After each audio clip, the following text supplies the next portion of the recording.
Ish. Panggil nak booking ni.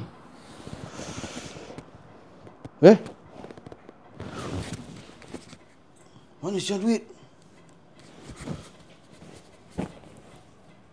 Aduh. Mana hilang duit aku ni? Tu duit booking rumah aku. Ya Allah.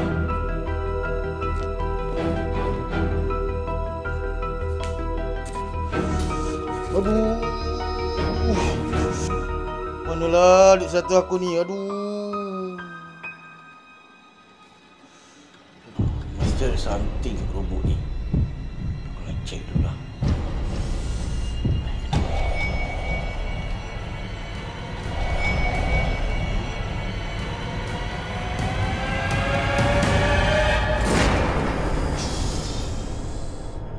Kejut aku.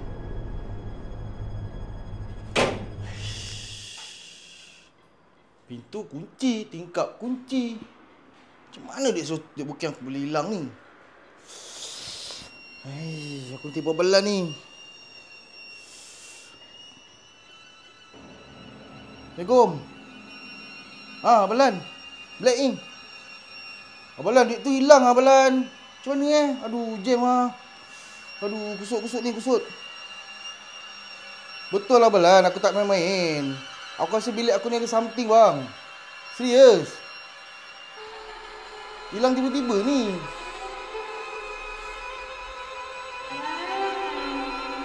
Sekejap bang. Saya suka balik bang.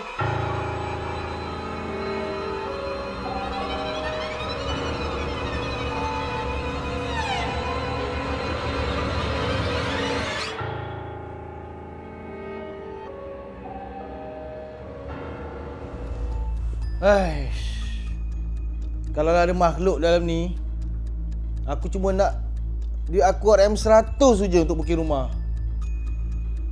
Aduh, jam. Mungkin aku lupa kredit semalam tu. Cerit sangat kot.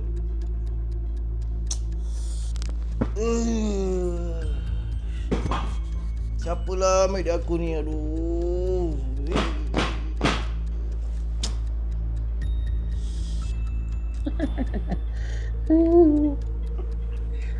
Paling kemana